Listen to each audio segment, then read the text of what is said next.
Bem-vindos a mais um TIOSScast, destravando as licitações municipais. Uma alegria recebê-los.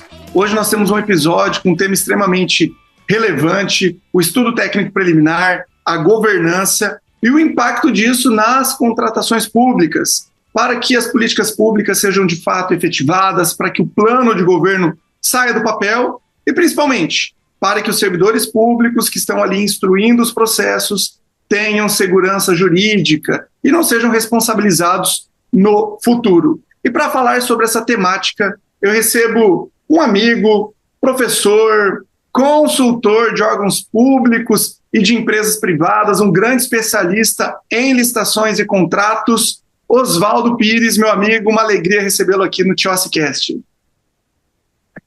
Primeiramente, Tiossi, um agradecimento especialmente para você, né? É um agradecimento por abrir essa porta para a gente poder estar levando um pouco mais do conhecimento da gente, da vivência, da nossa vivência, tudo aquilo que a gente vive no dia a dia, levar para que outras pessoas possam conhecer cada vez mais, melhorar a sua administração. E o foco é realmente que as pessoas consigam colocar a 14133 na prática para favorecer aquele público-alvo que é o que a gente precisa cumprir, que é a política pública no final para a população, né? Eu quero agradecer também a Deus pela oportunidade, né? É imensa essa oportunidade de estar aqui no seu podcast a nível nacional. E olhe lá se não for para algumas pessoas que moram fora do país também. E também a oportunidade da gente poder falar sobre um tema que, para mim, é um tema que esquenta meu coração, né? Que é o planejamento em si. E a gente tem amadurecido, mas a gente ainda não está maduro, né, nesse tema, e a gente tem muito para avançar aí. Eu acredito que tem muita coisa para rolar nesse podcast hoje, vai rolar muita coisa aqui, muito insight, então fique atento. Muito bom, Oswaldo. E o nosso público que agradece, certamente eles terão uma aula aqui, suas habilidades, principalmente experiência prática, é o que agregam muito valor em todo o conteúdo que você vem compartilhando aí nas redes sociais, nos seus projetos, nos eventos que você tem participado. E já que você mencionou, né, alcance internacional, eu só queria registrar que nós estivemos juntos no aniversário da Lei 14133, no dia 1º de abril agora de 2026, lá em Mendoza, na Argentina, na Universidade de Mendoza, em um curso sobre diálogos de contratações públicas entre Brasil e Argentina. E o professor Oswaldo, ele fez uma bela explanação lá na universidade, trazendo realmente um comparativo entre contratação pública Brasil e Argentina. Eu queria que rapidamente você falasse sobre essa experiência em ter uma participação internacional numa universidade, compartilhando todo esse seu know-how obtido aqui no Brasil. Foi uma experiência maravilhosa. De uma certa forma, foi muito bom para mim como profissional, principalmente porque eu sou aluno do mestrado e da Universidade de Buenos Aires, então a gente se aprofunda muito no direito administrativo de Buenos Aires. Porém, a gente aprende que quando a gente olha para o nosso Brasil, a gente tem uma tendência a dizer que o Brasil não está avançando nas contratações públicas. A gente olha para outros países e acha que os outros países estão muito mais avançados que o Brasil, e a verdade não é essa, né? A verdade é que a gente tem avançado bastante, não como a gente deveria, mas que os outros países também têm as suas dificuldades, e isso foi o que foi demonstrado, né? Nesse momento a gente falou muito sobre federalismo, mostrar o tipo de federalismo entre Brasil e Argentina, para poder quebrar esse entendimento, porque são países parecidos com federalismo, porém federalismo distintos, né? A Brasil, a norma geral é legislada pela União. Lá, não, a Constituição prevê que as províncias, que são para nós, os estados, têm poder constitucional de legislar sobre as suas próprias normas locais. Então, existe um pouco da diferença, mas a gente trouxe muita coisa boa de lá e eu acredito que eles pegaram muita coisa boa da nossa realidade para a realidade deles. Mas a experiência de levar o conhecimento brasileiro, de professores brasileiros para uma faculdade, para ministrar uma aula numa faculdade, numa universidade em outro país, foi fenomenal. Não, é muito legal. E essa sua percepção, ela é interessante justamente porque tem aquele ditado, a grama do vizinho é sempre mais verdinha, é sempre Perfeito. mais bonita, e a gente percebe muita reclamação ou ingratidão.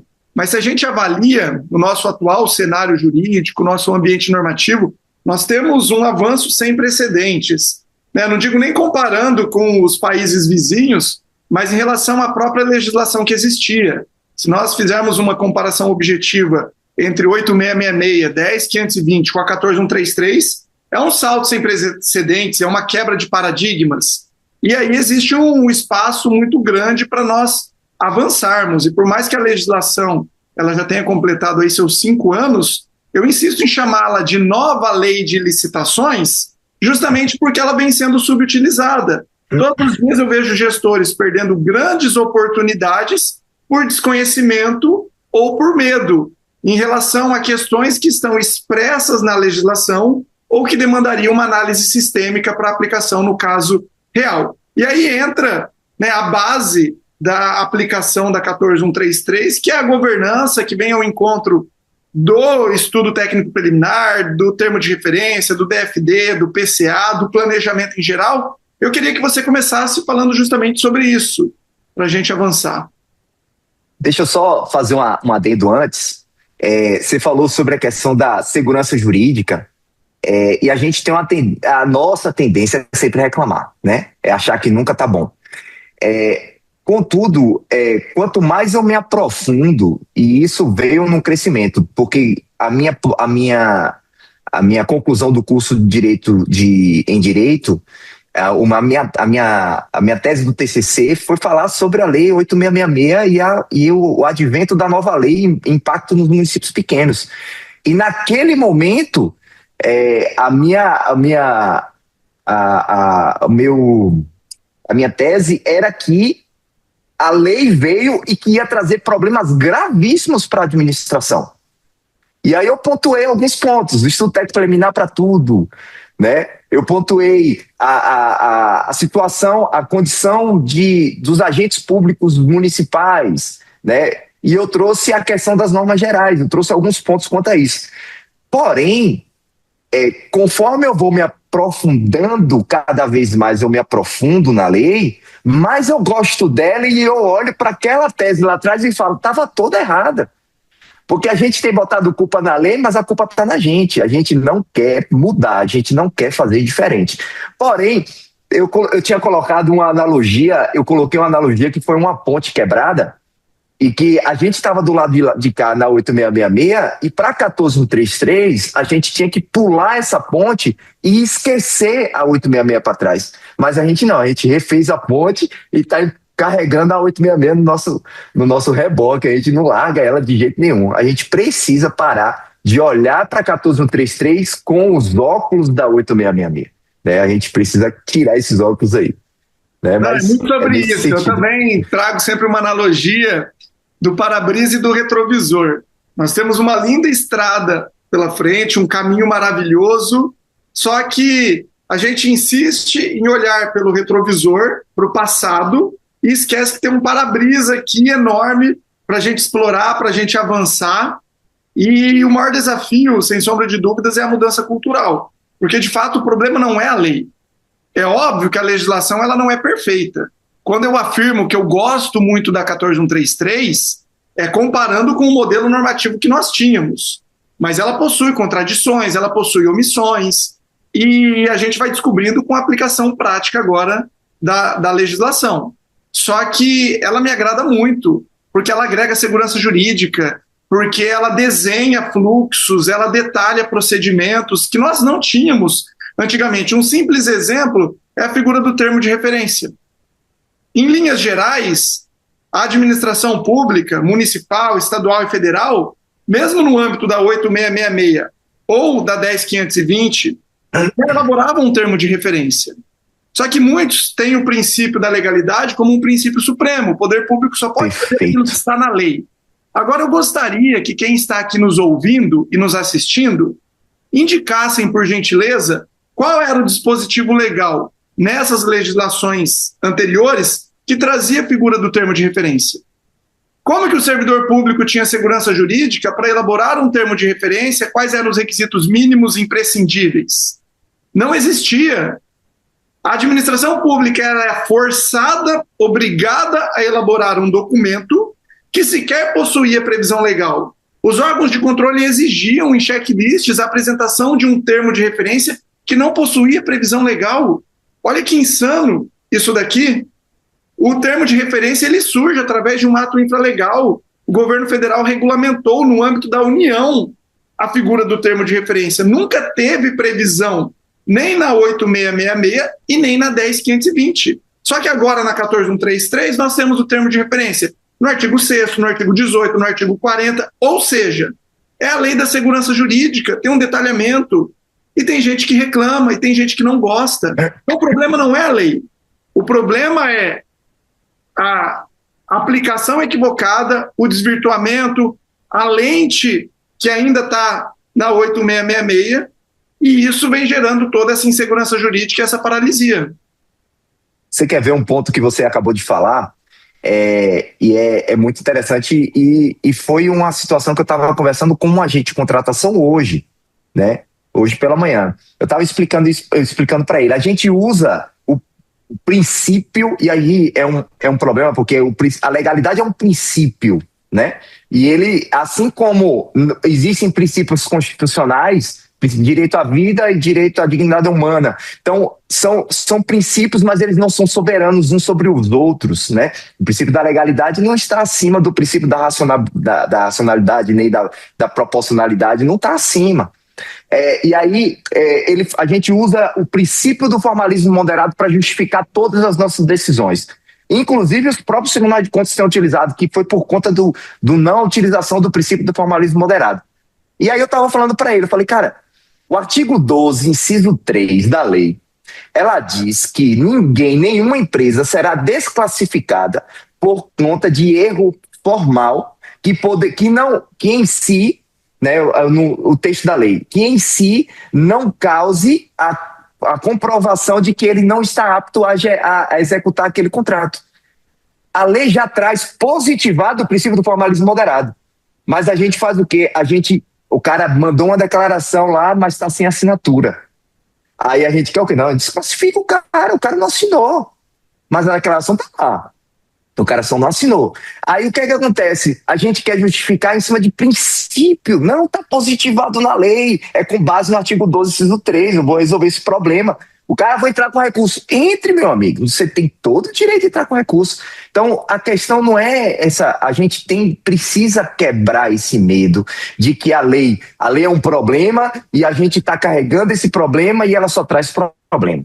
E aí eu já puxo para nosso tema, que é quando a gente fala do problema que a lei trouxe, e a gente está desde 2021 lutando contra essa lei, que eu acho que esse é o problema, e o estudo técnico preliminar, para mim, foi o ponto mais pesado para que a gente não utilizasse, e o outro ponto era o PNCP, porém o PNCP foi implantado depois. O que é que acontece?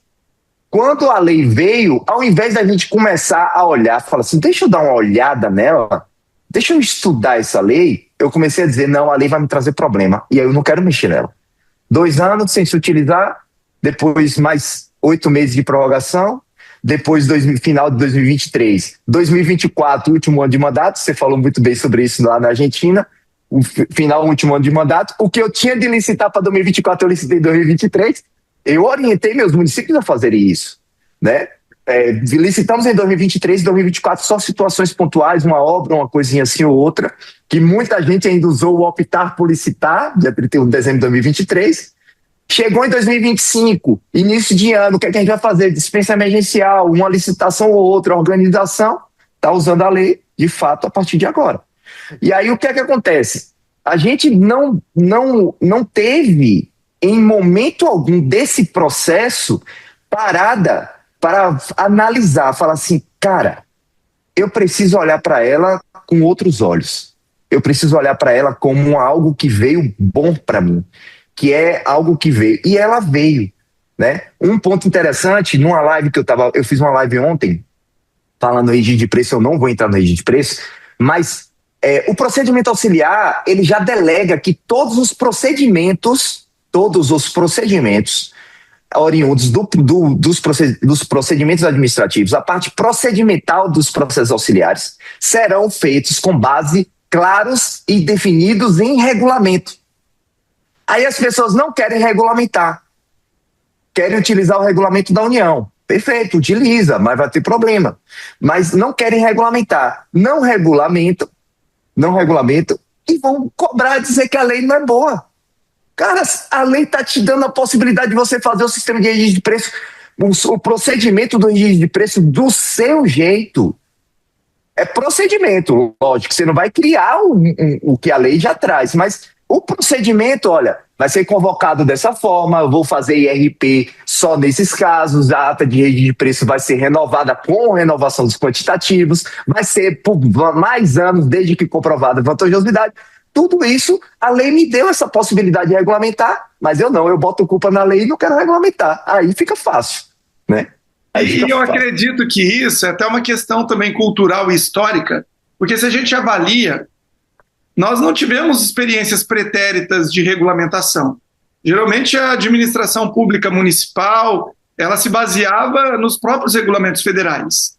Então tinha o 10024 de 2019 do Pregão Eletrônico, tinha o 7892 de 2013 do SRP e mais 2, 3 regulamentos. Embora também no âmbito da 8666 e da 10520, a regulamentação ela era necessária, inclusive a Constituição Federal assegura essa legitimidade para que os regulamentos aconteçam. Só que agora na 14133 isso vem de forma expressa. O legislador delega essa autonomia, o legislador delega essa prerrogativa. Então você muito bem pontuou, está lá no parágrafo 1º de 78, critérios claros e objetivos definidos em regulamento. Daí quando a gente vai no SRP, entre os artigos 82 e 86, por 3 vezes ainda consta na forma de regulamento. Ou seja, está aguardando o quê? Agora vamos olhar historicamente. A lei é do dia 1º de abril de 21. O regulamento do SRP, sabe que dia ele saiu no âmbito da União? No dia 31 de março de 2023. No mesmo Diário Oficial, edição extra, que saiu a medida provisória que deu a sobrevida para 8666. Ou seja, 2 anos após a publicação da 14133. E os municípios aí, paralisados, sem adoção do SRP, obviamente não estou generalizando, mas aguardando um regulamento da União.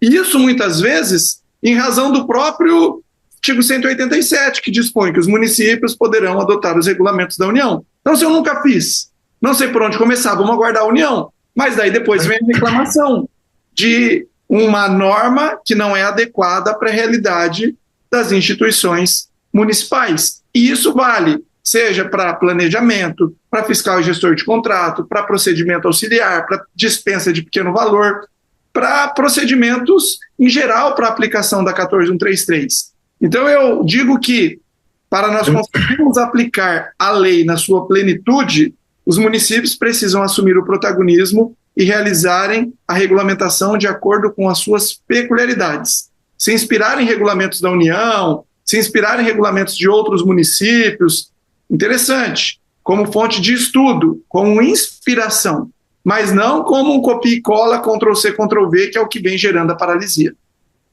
De fato. E aí, trazendo isso, todos esses posicionamentos para critério de governança, eu tenho avaliado muito sobre essa ótica de que a gente tem fundamentos mal elaborados na nossa utilização. E um desses, né, vai estar lá no capítulo do livro, que o artigo já está escrito, o problema que a gente tem sobre uma diferença muito sutil entre papel de governo e papel de gestão, certo? A diferença é bem sutil, inclusive eu tenho me educado a parar de chamar prefeito de gestor, né? Porque o papel do prefeito não é papel de gestor, e aí eu vou esclarecer aqui para a gente entender. O dilema do agente principal, acho que você já conhece, mas o dilema do agente principal, ele é um dilema que veio da sociedade privada, das empresas privadas. O problema do agente principal é que tem um principal e tem um agente, e ao invés desse agente trabalhar pelo principal, ele trabalha com base no que ele quer fazer.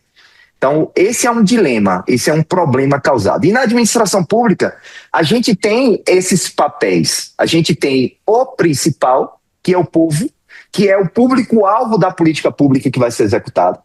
Ele tem o agente, né? Que o agente desse principal é o prefeito, que ele é eleito para isso, pelo principal.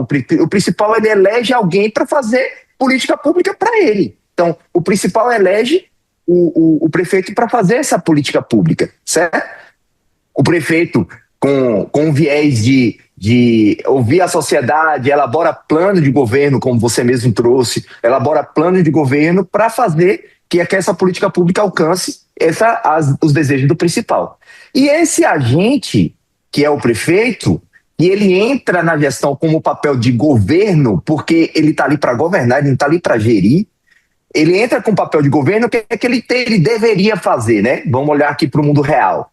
O mundo ideal, né? Não o mundo real, o mundo ideal. Ele deveria elaborar agora uma estrutura de governo com funções de ordenadores de despesas, que aí sim são gestores, né? Que aí sim são gestores, uma estrutura de que iriam fazer gestão pública. Mas aí seria essas pessoas, os agentes que estariam envolvidos, com os secretários, que é o primeiro escalão, fazendo gestão com base num plano de governo elaborado pelo agente para o principal. A gente precisa estabelecer essa linha para a gente começar a entender como a gente está agindo totalmente o contrário, e isso está trazendo problemas nas nossas contratações, certo? Nas nossas contratações. Então, entendendo todos esses pontos, e aí eu trago isso de forma bem clara lá no artigo, é que quando a gente esclarece a função de cada um, a política pública ela acontece. Mas o que é que acontece hoje? Aí vamos para a vida real. O principal elege o agente, esse agente se torna gestor para fazer a política pública que ele acha que deve ser feita. Não a política pública que alcança o resultado que o principal deseja. E aí o que é que acontece? Ele quer fazer a política pública do jeito dele. É a forma como ele quer, é do jeito que ele quer, é contratação. Eu vou contratar como? Eu vou tratar desse jeito, daquela forma, dessa forma. Por isso eu trago como papel como instrumento de governança, o estudo técnico preliminar, porque ele é o rompimento da função do agente tomar a decisão de forma pessoal. Porque o estudo técnico preliminar, com base nele, é que vai ser escolhida a solução correta para a resolução da demanda. Então, o estudo técnico preliminar é com base de estudos mercadológicos, socioambientais, tecnológicos, financeiros, econômicos. Ele vai analisar de forma bastante técnica para poder chegar agora. A demanda que está no plano de governo é a demanda A. Para essa demanda, aí o prefeito ele poderia dizer, não, mas a gente vai contratar dessa forma. Eu falo, calma, isso aqui a gente vai analisar de forma técnica, mercadológica, econômica, social, ambiental, se é dessa forma mesmo. Se for, bem, mas se não for do jeito dele, tem que se seguir a estudo técnico preliminar. Então, o papel dele, aí a gente olha, quando a gente fala sobre... Quando a gente começa a aprofundar nesses aspectos, a gente volta para aquilo que a gente começou a falar lá no começo. Fala assim, cara, a lei é excelente, cara. A gente aqui não quer largar o osso. A gente aqui não quer deixar... É o prefeito que não quer deixar de ser gestor para realmente fazer governo. É o prefeito que não quer fazer que quer fazer a execução da política pública da forma como ele acha que deve ser. E por isso... Esses dias eu estava numa palestra no município e eu estava falando exatamente por isso. É por isso que a gente tem gastado muito dinheiro. Está gastado muito dinheiro. A maioria dos municípios da minha região aqui estão totalmente endividados. Mas quando você chega para a população fala, só está gastando dinheiro, não está fazendo nada. Peraí, como é que está gastando dinheiro e não está fazendo nada? A política pública não chega. Não chega do jeito que o principal quer. Então, o estudo técnico preliminar, para mim, como função de governança, como instrumento de governança, ele não é só um artefato, né?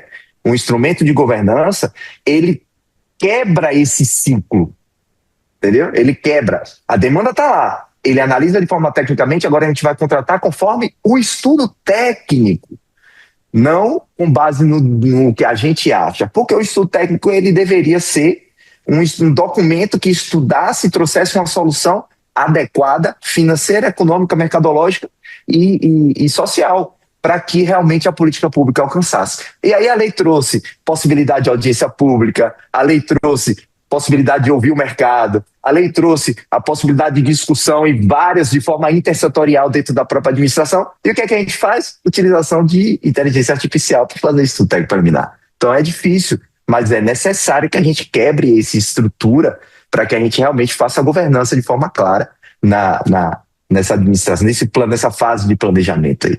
Oswaldo, e esse é um tema extremamente pertinente, né? A reflexão ela é necessária, e essa sua fala final referente à inteligência artificial, a gente sabe que é um caminho sem volta, né? A tecnologia está presente no nosso dia a dia e ela vem avançando de uma forma muito rápida.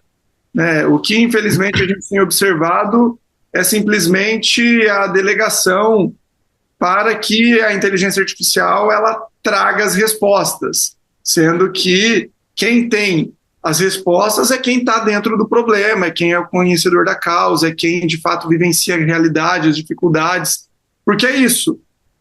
O município endividado está ali comprando, contratando, mas pergunta para a população, não tem visto o serviço público, não tem chegado à política pública, não tem gerado a eficiência, que é um princípio constitucional. E eu queria que, na sua visão, você trouxesse alternativas. Como que a gente consegue mudar essa realidade? Como que a gente consegue fazer com que o gestor entenda realmente, a questão da governança, que o estudo técnico preliminar seja não só um artefato da etapa preparatória, mas seja esse instrumento de transformação, de visão sistêmica, em âmbito municipal, que é onde a gente tem carência de material humano, onde a gente tem estrutura arcaica, onde a gente tem métodos ortodoxos de contratação, onde a gente tem escassez de recurso financeiro, onde existe um problema real. Eu entendo que é o seguinte, primeiro ponto aí, vamos lá para a gente pensar numa solução, né? E eu vejo essa solução não tão complexa, mas é uma mudança de paradigma. O primeiro ponto que eu compreendo é a forma como a gestão vê o agente público executando, né? A gente precisa começar a dar voz ao agente público que realmente é técnico na execução, né? Então, o prefeito ele delega a função aos gestores, e aí os gestores ordenadores de despesas, e esses ordenadores de despesas montam as suas equipes através do que está lá previsto no artigo 7º e artigo 8º, que é gestão por competência. Eu preciso fazer gestão por competência para analisar. Então, o primeiro ponto é a gente começar a compreender o que a lei trouxe para a gente de possibilidade e que a gente não tem usado. Então, a gestão por competência ela existe. Eu não posso pegar um cara que é tímido, um cara que é calado, um cara que não desenvolve bem a socialização e vou colocar ele para ser agente de contratação. O cara que é agente de contratação, ele tem que saber negociar, ele tem que saber discutir, ele tem que saber sentar numa mesa e falar assim, ei, se não baixar, eu vou levar para o prefeito. Não, meu amigo. E é interessante, Oswaldo, que a gente precisa, inclusive, numa capacitação, trabalhar com técnicas de venda. Isso, é necessário que ele conheça os princípios de venda, de negociação, de discussão, de debate, de posicionamento e entender que o papel dele naquele momento é realmente a escolha do melhor fornecedor. E se o fornecedor realmente ele vai cumprir, ele está apto, ele vai cumprir as execuções. Um outro ponto que a gente já precisa também quebrar, e eu estava fazendo estudo sobre isso essa semana, que é um debate que está desde o início, né, desde o início da lei, que é o princípio da segregação de funções, né? E a lei não fala segregação de função. Eu até fiquei muito triste, uma determinada vez que eu fui fazer uma leitura de um livro, e não é desses professores a nível nacional, e quando eu falei assim, vou direto no princípio da segregação de função. Aí quando eu abri, o cara estava falando, segregação de função é o princípio daquele que uma pessoa vai fazer, cada um vai fazer um artefato. Eu falei, caramba, só isso, velho. A lei não fala sobre isso. A lei fala que deverá ser cumprido o princípio da segregação de funções, visando evitar riscos para que não podendo haver designação do mesmo agente para fazer artefatos subsequentes para evitar risco. A ideia é que evite risco. O que é que custa? O que é que tem o cara fazer o DFD e o ETP? Não tem problema algum. Não tem problema algum. A lei não diz que um tem que fazer ETP, um é um DFD, o outro TR, o outro pesquisa de preço, o outro. E aí eu vou ter que ter 30 pessoas dentro do setor de licitação, porque cada coisa uma pessoa tem que fazer. Não, mas quem faz ETP não faz matriz de risco? Ele fez o ETP, ele estudou, ele sabe os riscos que ele estudou. Ele não tem problema. Só que não deve ser ele que deve fazer a pesquisa de preço, vamos dizer assim. Tira uma pessoa para pesquisa de preço. Mas ele pode fazer, a quem fez o DFD pode fazer o termo de referência, até porque o termo de referência ele é um documento que vem todo pronto no ETP. O ETP, ele, não que o ETP seja um DFD amplo, mas o DFD, o ETP, ele vai trazer uns documentos, os requisitos da contratação, o que eu vou exigir, vai estar tudo lá no ETP. O TR, ele normalmente é um documento padrão, que você vai pegar aquelas informações que foram consolidadas no ETP e vai para o TR, né? Aí vem para o edital. O agente de contratação não pode fazer o edital. Pô, é um debate que graças a Deus diminuiu. Graças a Deus diminuiu. Esses dias eu perguntei, quem sabe mais fazer no município? Eu falei, quem sabe mais sobre edital? É prefeito ou é o agente de contratação? Ah, mas ele não tem competência para isso. Delega. Simples. Delega a competência, então, já que o ETP, o edital, normalmente ele vem assinado, referendado pelo jurídico, e normalmente é documento padrão. Agora, aí beleza, a gente fez gestão por competência, colocou cada pessoa na sua função, capacitou essas pessoas a fazerem a função. E aqui eu só estou falando da fase preparatória, não entrei nem na fase de execução contratual, que aí é outro debate. Mas eu estou falando aí, cada um bem capacitado, bem orientado, bem instruído para fazer essa fase, cara, agora é acompanhar. É acompanhar essa pessoa. Ah, mas a pessoa não sabe fazer. Poxa, ninguém sabe, poxa. Ninguém.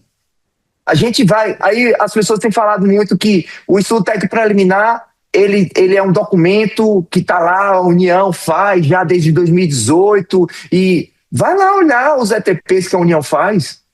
Não são ETPs extremamente excelentes. Por quê? Porque também é um outro problema que a gente tem, que é fazer estudo técnico preliminar para tudo, né? Então, não é bem assim que a coisa funciona.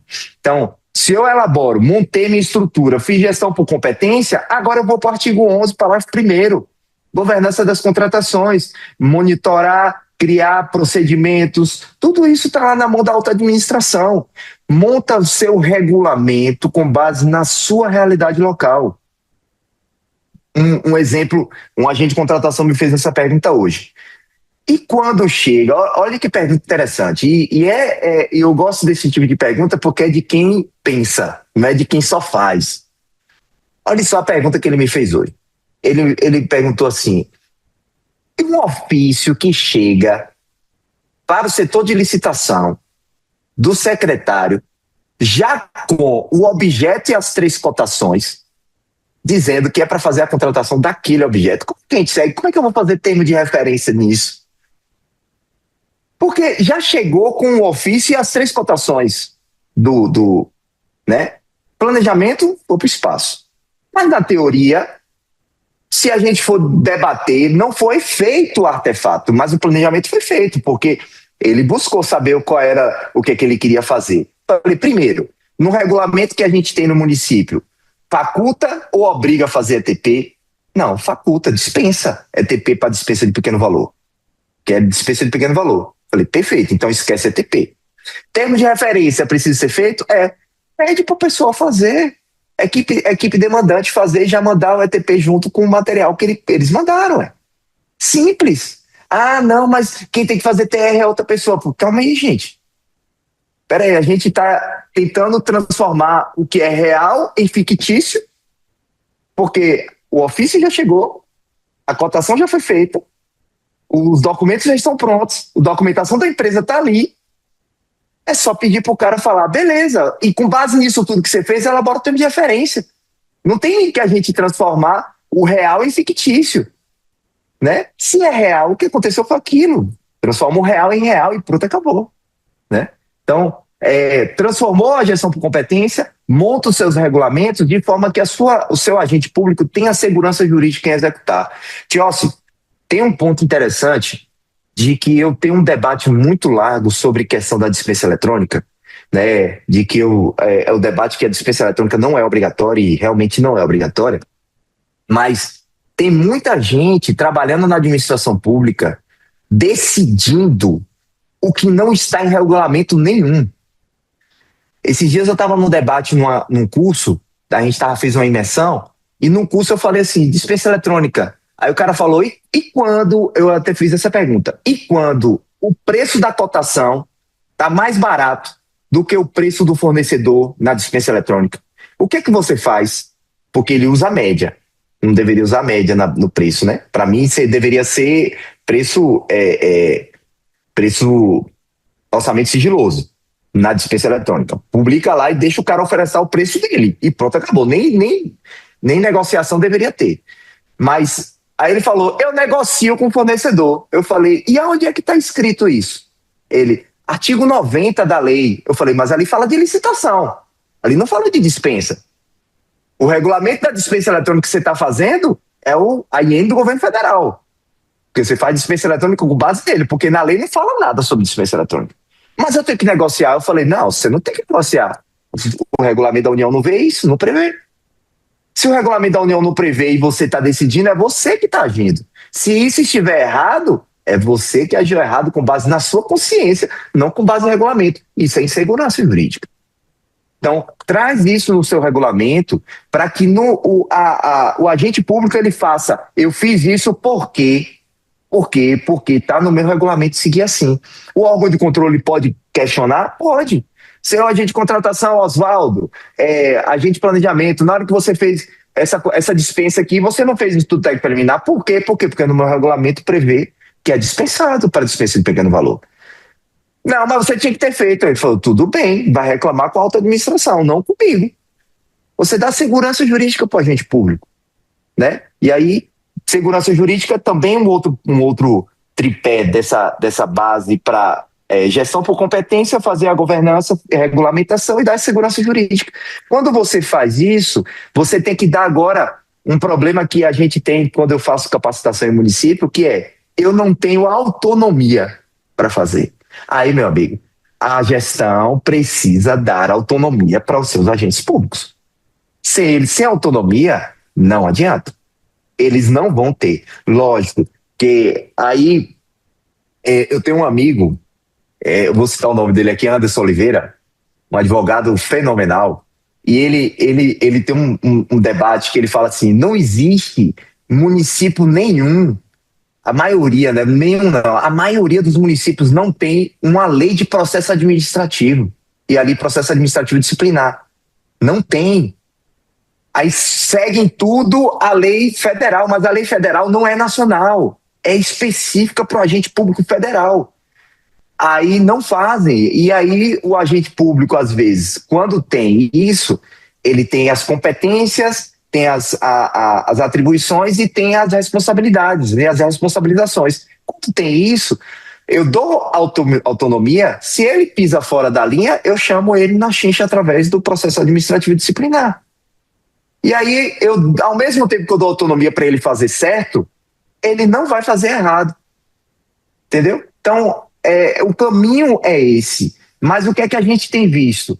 A gente tem visto que a administração, Os papéis estão invertidos, o gestor deveria ser governo, o governo deveria ser gestor, porque secretário faz mais política do que prefeito.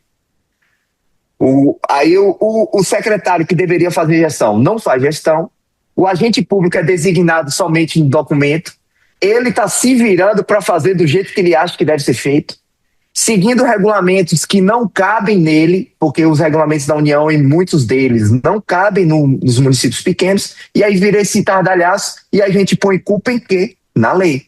É a lei que é culpada. Não, a lei deu todos os subsídios para a gente fazer isso acontecer, e a gente não quer fazer acontecer. É por aí mesmo. E nessa sua fala tem alguns pontos que me chamam a atenção e que só tem essa percepção quem está no dia a dia mesmo, com a mão na massa, em contato com os municípios. Você trouxe um exemplo do instrumento convocatório. Na prática, quem que acaba elaborando? É o próprio agente de contratação, o próprio pregoeiro, mas daí é o colega que assina. No papel está tudo bonito, mas é justo com quem assinou um documento que ele não elaborou? Ou é justo com quem elaborou um documento que outro vai assinar? Por isso que é tão importante, né? Primeiro, essa ordem, essa sequência que você trouxe, a gestão de competência, está lá no artigo 7º, e a competência ela não é apenas técnica, vai muito em relação às habilidades também pessoais do agente. Você trouxe o exemplo de um agente de contratação, ele precisa ter desenvoltura, ele tem que ter habilidade, tem que ser uma pessoa proativa, que vai buscar alternativas, soluções, mesmo que seja consultando o jurídico, o controle interno, ele tem que estar antenado, dominar sistema, software. Então, assim, não é qualquer pessoa que tem esse perfil. Então, não basta uma gestão por competência técnica, tem que ver questão de habilidades pessoais, os próprios comportamentos da pessoa, isso impacta diretamente. A gente sabe que existem as questões políticas, a livre nomeação ali para cargos de chefia, assessoramento e direção, e está tudo bem, são legítimos, está na Constituição Federal, mas no momento em que um servidor é designado para uma atribuição, seja de fiscal de contrato, gestor de contrato, para agente de contratação, equipe de apoio, ou para elaboração do ETP, do TR, da pesquisa, porque nada disso está na lei. Você falou, e aí, viola ou não viola a segregação de funções? Ah, não pode elaborar o DF dentro e o ETP. Tá, mas onde que está na lei isso? A lei não traz função nenhuma. O artigo 8º, parágrafo 3º dispõe que as atribuições, que as funções serão definidas em regulamento. Então, se o seu município tem carência de material humano e realmente, né, quando a gente pega uma obra e com a devida vênia ao autor, se depara que um servidor ele não pode elaborar os atos subsequentes, isso não está na legislação em momento algum. Né? Vai muito de cada caso concreto, vai dos obstáculos e dificuldades reais do gestor. Então é aí que vem a importância da capacitação, aí que vem a importância da gestão por competência, aí que vem a importância da regulamentação definindo quem faz cada uma dessas etapas, seja em relação a atribuições, seja em relação até um procedimento numa dispensa eletrônica que não tem previsão legal. Ah, vai ter fase de lances. Tá, a lei não fala nem de dispensa eletrônica, nem de dispensa presencial. Ela simplesmente dispõe sobre a preferência, e aí é um detalhe que não é obrigatoriedade, não é imposição, é apenas uma preferência em relação à publicidade do aviso em sítio eletrônico oficial. Publicar um aviso de dispensa em um sítio eletrônico oficial não é dispensar eletronicamente. Então, assim, são termos que nós precisamos nos atentar aos detalhes que estão na lei para que não aconteçam essas travas, essas amarras no dia a dia da administração. De fato. E aí eu sempre trago um ponto interessante, né? Numa das pós-graduações que eu fiz, eu tinha uma professora que ela falava alguns termos para a gente e a minha turma presencial era uma turma muito polêmica. Polêmica mesmo. Uma aula de Paulo Alves foi discussão do começo ao fim, ao ponto dele terminar a aula, ele falar assim, cara, faz tempo que eu participei de uma aula que a gente discutiu tanto, que eu tô tão feliz que alguém tá debatendo comigo o assunto, né? Porque todo mundo ouve ele e vão bater cabeça, né? E aí ele falou, tô tão feliz com isso. E a gente teve uma professora que ela falava alguns pontos e ela falava assim, vocês nunca pararam para pensar nisso? E isso não sai da minha cabeça. Vocês nunca pararam para pensar nisso? E a sala ficava silêncio. E realmente ela tinha razão. Existem coisas... Eu aprendi muito sobre termos na lei. A lei fala que a licitação deverá ser eletrônica. O que é licitação? Processo licitatório não é a mesma coisa que licitação, então eu não tenho que fazer o processo licitatório eletrônico. Fala que o processo eletrônico será preferencialmente de forma digital, não eletrônico. O eletrônico é a licitação, que é o momento da escolha do fornecedor, então a licitação é eletrônica, lá na hora da publicação. Publicou, lá a sessão da licitação vai ser eletrônica. Então, os termos que a lei traz é muito claro e a gente quer debater isso, a gente quer desfazer, não porque a lei trouxe diferente, é porque a gente quer continuar voltando e fazendo tudo do mesmo jeito. A gente precisa quebrar isso. Um trecho da obra do professor Joel de Menezes Niebuhr, que eu sempre uso nas minhas aulas e faço menção de trazer as referências ao nosso grande mestre jurista, que é sobre autocontenção e deferência ao texto legal. Porque muitas vezes a gente quer impor a nossa opinião pessoal. Eu não concordo, eu não gosto, para mim não funciona, muito com base em experiências pretéritas. Deu problema em tal lugar, tal servidor foi responsabilizado, o tribunal tem uma decisão. Tá, interessante, temos que analisar tudo isso. Mas eu tenho que me conter. É o que está na lei? É o termo que está na lei? Ou estou simplesmente trazendo interpretações aleatórias da minha cabeça? Né? Então, essa deferência. Não concordo. Tudo bem, mas é o que está na lei. Excluíram a singularidade. Não concordo. Tudo bem, mas não tem singularidade na inexigibilidade. É notória especialização e um serviço de natureza predominantemente intelectual. Fim. Simples assim. Só que daí criam essas teorias, e é aí que eu brinco, que muita gente não precisa mais de capacitação, precisa de uma boa terapia, para explicar da 8666, da 10520, da jurisprudência já datada, do TCU, das obras do Eli Lopes Meireles, porque, pessoal, é um novo tempo, é um novo momento, é uma nova era das contratações públicas. Então, terapia, vivam o luto, desapeguem dessas leis que morreram, elas cumpriram a sua missão aqui na Terra. Então, é muito sobre isso, e muito me alegra, né, quando a gente tem esse tipo de debate, justamente nos atentando aos detalhes dos termos que constam na legislação. Essa semana mesmo, que a gente está gravando aqui, eu fiz um atendimento de um cliente do Mato Grosso do Sul e que veio ao encontro da sua fala também em relação à dispensa, porque lá eles faziam a média quando buscavam os orçamentos na etapa preparatória. Daí eu peguei lá os 75, parágrafo 3º, vamos analisar o detalhe do que consta no dispositivo. O objetivo da publicidade é receber propostas adicionais mais vantajosas. Se eu estou recebendo propostas adicionais, significa que eu tenho propostas na fase interna. E de quem eu recebo propostas da fase interna? De potenciais fornecedores. Não é de contrato, não é de ata, não é de sítio eletrônico. São de fornecedores. E se o objetivo é receber propostas adicionais mais vantajosas, significa que, se você vai divulgar o preço, porque dá para fazer sigiloso, você vai adotar o menor preço, porque a proposta adicional ela precisa ser mais vantajosa. Então não tem média. Se não corre o risco de eu lançar uma dispensa, eu tenho o preço 90, 100 e 110, fiz a média 100. Veio uma proposta adicional e manda 95. Mas na fase interna eu tenho uma de 90. Então eu recebi uma proposta adicional que não é mais vantajosa. Então, assim, na hora que ela se atentou no proposta adicional, ela falou, nossa, eu estou fazendo cesta para tudo. E estou fazendo média. Ou seja, não estou recebendo propostas mais vantajosas. Ela falou, agora fez sentido. Então é sobre...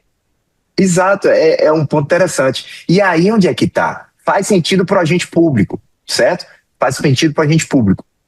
E aí onde é que está, para mim, o gargalo, vamos dizer assim, é que o agente público ele compreende isso. como esse servidor, na hora de um debate, depois ele veio discutir comigo, depois da aula, eu falei, gente, você o artigo lá da lei está falando sobre licitação, não dispensa. Então, negociação na dispensa eletrônica, se no seu regulamento não prevê, não existe, porque na IN não tem. E aí a gente estava debatendo o assunto, eu estava falando com ele, aí ele chegou a um ponto, ele falou assim, tá, mas e como é que eu faço? Se eu já faço dispensa eletrônica há muito tempo, e agora, como é que eu vou fazer numa dispensa que não é, aí usa assim, uma dispensa que não é eletrônica? Eu falei, a alta administração tem que regulamentar isso, não é você que decide. A alta administração regulamenta, você age. A sua função é agir, você é um agente. A alta administração é que tem dever de governança. É a alta administração que tem dever de regulamentar. É a alta administração que tem que dever de instruir os seus agentes públicos a agir da forma como ele acha que deve agir. Então, conforme o regulamento, você age. Então, coloque no seu regulamento, peça para, leve isso num debate, e aí eu sou totalmente contrário a assessores jurídicos, a alguns amigos que trabalham na área, não dizendo que eles não tenham conhecimento, são excelentes profissionais, porém, que estão fazendo regulamento dentro do escritório. Faz o regulamento e manda. Fala, cara, vai lá, senta lá com o cara, quem sente a dor é o cara que está fazendo todo dia. É o cara que está fazendo todo dia. Então, multidisciplinar, multissetorial, feito a várias mãos. Eu falo, não é competência do jurídico elaborar um regulamento. O jurídico faz ETP, faz TR, o jurídico fiscaliza contrato, o jurídico faz pesquisa de preço.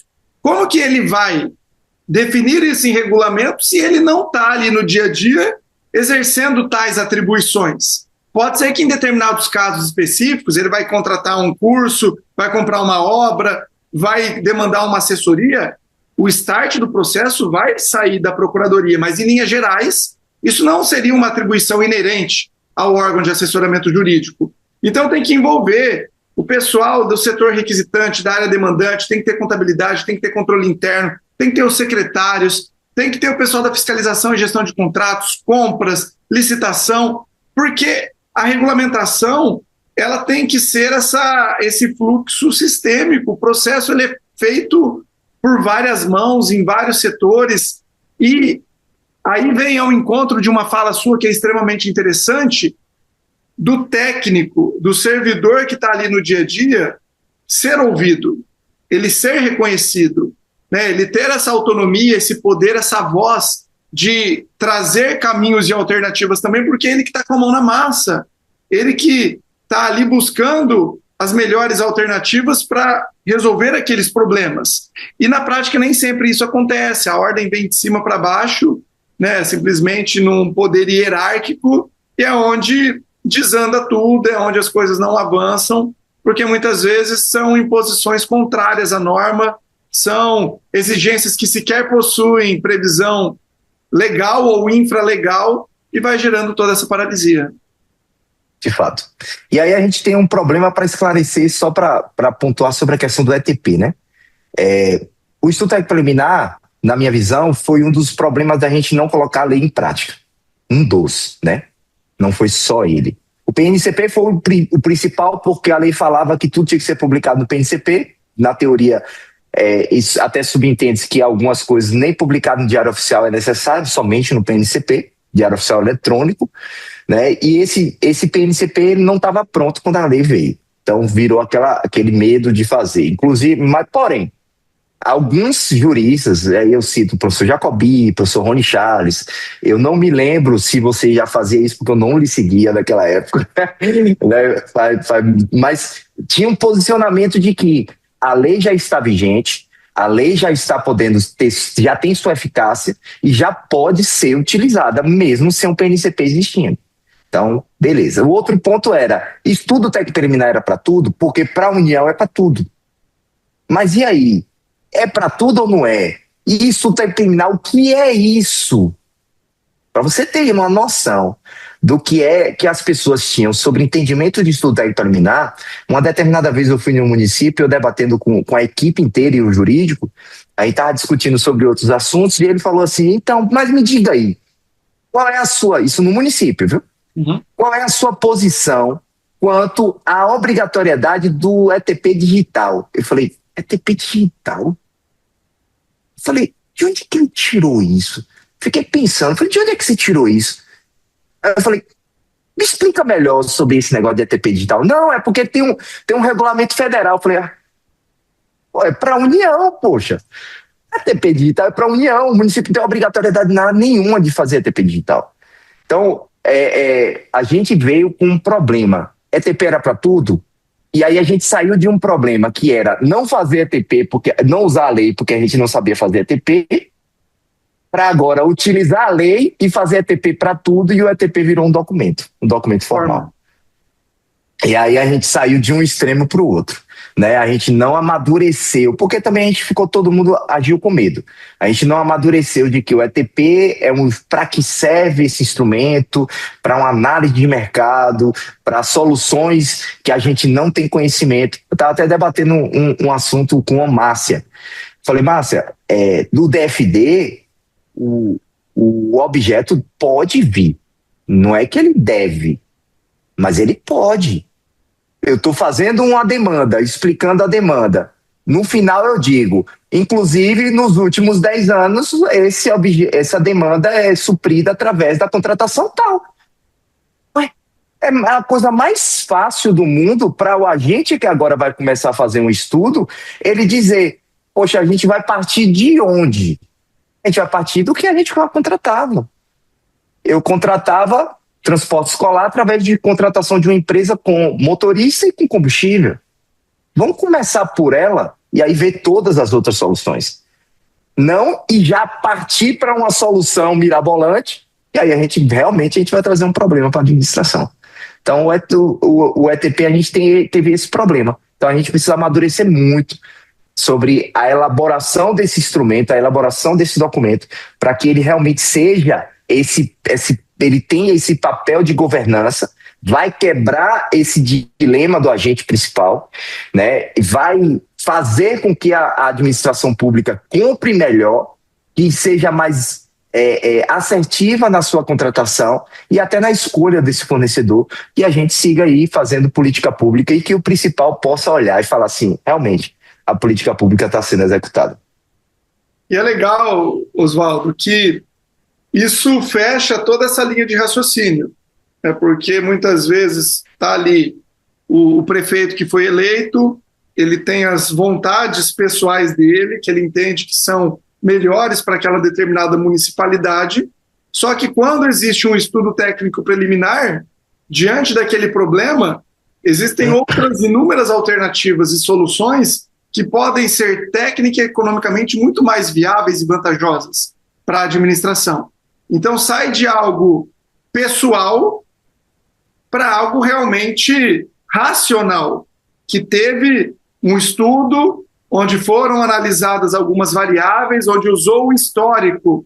E eu também compreendo que é fundamental que nós tenhamos o objeto, como ele vem sendo executado, como ponto de partida, até para que nós saibamos se esse tipo de contratação vem logrando êxito ou não.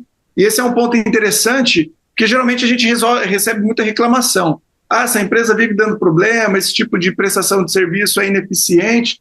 Tá, mas onde que isso está documentado? Que tipo de processo administrativo foi instaurado? A empresa foi responsabilizada? Porque se uma determinada forma de contratação se mostra ineficiente, historicamente apresenta problema, por que nós vamos insistir em licitar novamente o mesmo modelo de contratação? Então, é fundamental que nós tenhamos esse levantamento para saber do êxito e daí, a partir dele, avaliar outros cenários que existem. Né? E, na prática, a gente percebe que o ETP, ele de ETP muitas vezes só tem um nome, e ele já traz a solução, ele já traz ali a indicação do que vai ser contratado, é um cumprimento vazio de formalidades, e que daí acaba sendo totalmente desvirtuado. Né? E esse é o meu grande receio. Ele tem uma função estratégica fundamental, mas era algo que não era exigido, que não era obrigatório, que não tinha previsão legal, que se torna ali na 14133 um elemento indispensável, se a gente avalia em linhas gerais, e daí vem a inteligência artificial também no mesmo momento e parece que tem um gap ali, né, de tipo algo que não era obrigatório se tornou necessário, mas aí a IA vem como uma solução para todos os problemas, mas quando a gente vai consultar a população, quando a gente vai avaliar o interesse público, ele não vem sendo efetivado, os problemas permanecem. O ETP vem sendo feito, tá, mas e aí, o que mudou quando não tinha ETP e agora que tem ETP? Sendo que os problemas permanecem os mesmos. A execução continua trazendo a mesma problemática. Fez o ETP e por que não está resolvendo o problema? Será que é um ETP real? Então é muito sobre isso. De fato.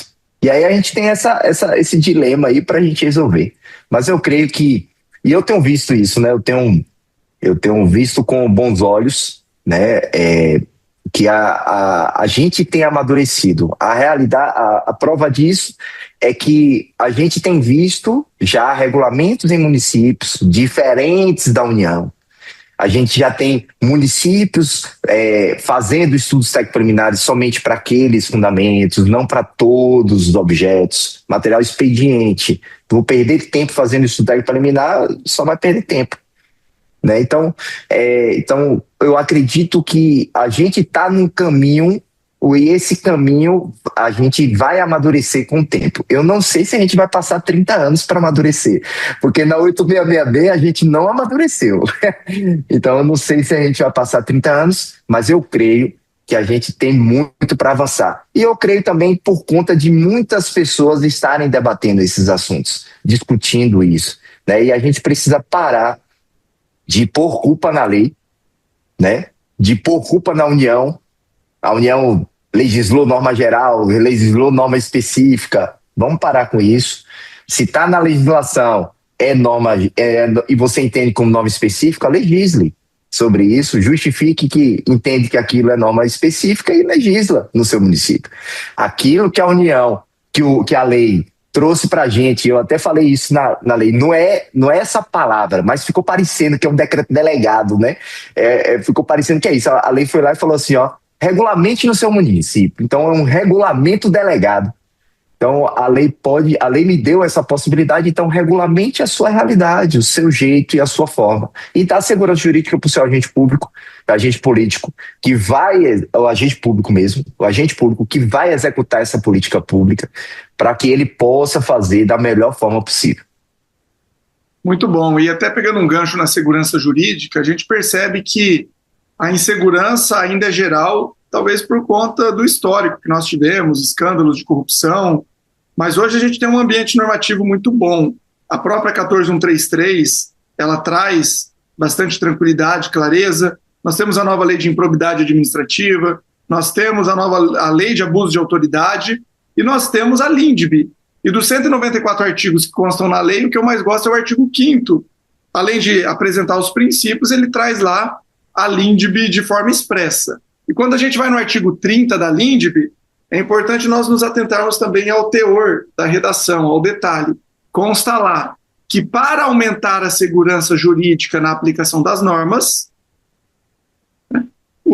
as autoridades públicas editarão regulamentos. Ou seja, diante da dúvida, regulamente. O regulamento, ele é a luz na escuridão, ele é a bússola, você está perdido, ele vai trazer o caminho. Então tá lá, para aumentar a segurança jurídica na aplicação das normas, editem regulamentos. E o parágrafo único, os regulamentos terão caráter vinculante para as entidades a que se destinam até a ulterior revisão. Ou seja, por mais que um eventual órgão de controle não concorde, ele vai ter que respeitar o seu regulamento. Ele não vai questionar o ato praticado. O seu ato estará blindado, porque ele tem caráter vinculante. Ele terá que questionar o regulamento. E daí a gente vai lá para o artigo 22 da LINDB e consta que as normas administrativas, no momento em que elas forem avaliadas, os obstáculos e dificuldades reais do gestor serão considerados. Então, olha só como a LINDB ela traz aí elementos riquíssimos e que ainda não são explorados para o gestor. Eles ficam guardando uma luz salvadora de uma decisão de um tribunal que talvez nunca aconteça. Vai acabar o mandato e não tem um acórdão. Ou porque não houve uma denúncia, ou porque não teve uma análise, uma auditoria, ou porque ninguém fez uma consulta. Então é a lei do protagonismo. Está lá tudo isso de forma expressa. O que você compartilhou aqui, o que a gente vem debatendo, não é fruto da nossa cabeça, é o que consta no texto da legislação. Basta nós estarmos ao detalhe e aplicarmos. E eu queria, Oswaldo, que você deixasse uma mensagem. Vamos imaginar que esse nosso podcast ele alcance todos os municípios do nosso país, né? E ali vai pegar o pregoeiro, o agente de contratação, o assessor jurídico, mas também vai pegar a alta administração, diretor, secretários, prefeitos, né? Qual mensagem seria essa? A mensagem é o seguinte, primeiro, que a gente possa realmente parar de olhar para fazer as coisas da nossa forma e começarmos a olhar para o fim, para onde a gente quer fazer, o que a gente quer fazer, aonde a gente quer chegar e quem a gente quer alcançar. E a gente precisa entender que nós, dentro da administração pública, fazendo um serviço específico para um grupo, que é a população da nossa região, do nosso município. Então a gente precisa pensar que qualquer atitude nossa, seja ela em qualquer momento que seja num processo de contratação, é para resolver uma demanda e alcançar uma política pública e resolver o problema da população. Esse é o primeiro ponto. Então a gente precisa quebrar os nossos orgulhos, os nossos egos, para que a gente possa realmente fazer política pública de forma efetiva e a gente alcançar esse resultado para que a população possa olhar para nós e falar assim, deixar um legado, né? Olhar para nós e falar, realmente, essa administração, essa prefeitura, ela tem feito política pública visando o que a gente precisa. Esse é o nosso papel como agente público envolvido em processo licitatório.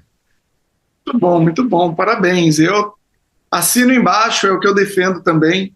Nós temos ali direitos sociais fundamentais, personalíssimos na Constituição Federal, e um contrato administrativo, uma contratação pública pode efetivar esses direitos, em especial para atender aquelas pessoas em situação de vulnerabilidade. Parabéns aí pelo conteúdo que você vem disseminando nas suas redes sociais, parabéns pelas aulas, pelas palestras que você vem compartilhando toda a sua bagagem, toda a sua expertise. E, sem sombra de dúvidas, você vem impactando todos que estão ao seu redor, todos os seus clientes, e é isso que a gente precisa para mudar o nosso país. Fico muito feliz de caminharmos juntos, de estarmos aqui compartilhando algumas modestas reflexões, e espero que esse nosso conteúdo consiga melhorar aí a política pública, porque se algo que a gente compartilhou aqui for colocado em prática, isso resultar numa melhoria para algum cidadão, acredito que o nosso objetivo foi alcançado. E aí, tio, só uma complementação, é que a gente pare de questionar o mundo ideal e comece a pensar na possibilidade de fazer realmente esse mundo ideal acontecer, né? A gente precisa parar, a gente tem uma mania de olhar, isso é um mundo ideal, tá? O mundo real não é assim. Por quê? Porque a gente não quer fazer. Vamos tentar fazer, vamos buscar fazer, que é possível colocar o mundo ideal dentro do nosso mundo real. Legal, Oswaldo, muito bom, parabéns. Pessoal, já pega esse conteúdo, clica no link, compartilha com a primeira pessoa que veio na sua cabeça, pois eu tenho certeza que esse conteúdo pode ajudar muitos gestores, muitos servidores a avançarem com a aplicação da 14133. Você que está aqui nos acompanhando pelo Spotify, já vai lá, se você gostou do nosso conteúdo, compartilha, avalie, é importante para que alcance mais pessoas. Da mesma forma, você que nos assiste pelo YouTube, também se inscreva no canal para que você seja notificado toda semana sobre as atualizações aqui dos nossos conteúdos. Oswaldo, onde que o nosso público pode te encontrar? Quais são suas redes sociais? Quais são os seus contatos? Eu estou nas minhas redes sociais, tanto YouTube, quanto Instagram, quanto Spotify. Vai estar no mesmo arroba, o mesmo nome, prof.oswaldopires. No Instagram vai estar lá. Também nós temos um podcast específico, que é um podcast que eu faço com 2 amigos, que é o SOP Juriscast, SOP Juriscast, né? Tem muito conteúdo legal lá. E para me encontrar, eu vou estar nesses campos aí. Dentro do meu Instagram também tem todos os links das plataformas que eu estou incluso aí. Não, legal. Oswaldo, e também, que tipo de serviço você tem prestado para a administração pública? Fala um pouquinho aqui, quem realmente tiver interesse em levar o professor Oswaldo aí para um evento, uma capacitação, uma consultoria, né, acho que é um momento oportuno. Eu tenho o meu trabalho específico hoje, consultoria em licitações e contratos, né? Alguns municípios eu trabalho também com assessoria para municípios, né? No momento da regulamentação, da implantação, de uma elaboração de uma análise técnica da situação do município, monta um plano de ação e esse plano de ação ele é executado juntamente com a equipe que é denominada para estar envolvida, desde o agente público que faz o DFD até a fiscalização contratual. Isso dentro dos municípios.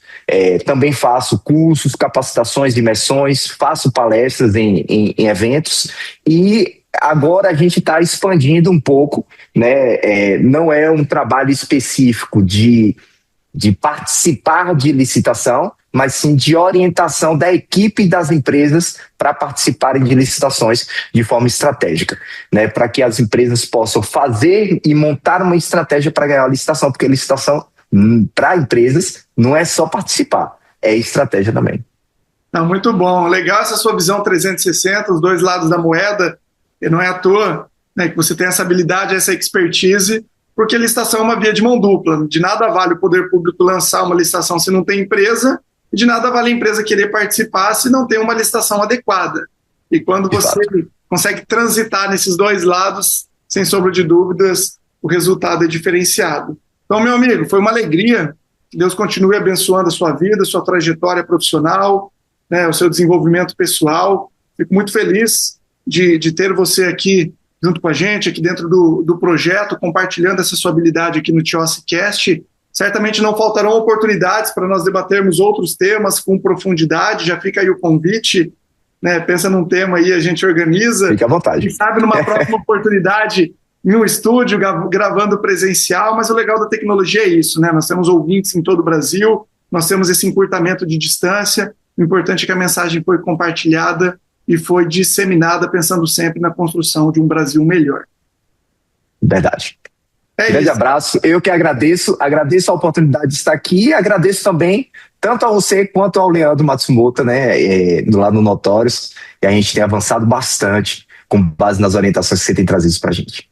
Legal, Oswaldo, obrigado. Pessoal, vai lá, siga o Oswaldo nas redes sociais, acompanha o podcast dele, já compartilha esse conteúdo e até o nosso próximo episódio. Valeu! Tchau, tchau. Um grande abraço.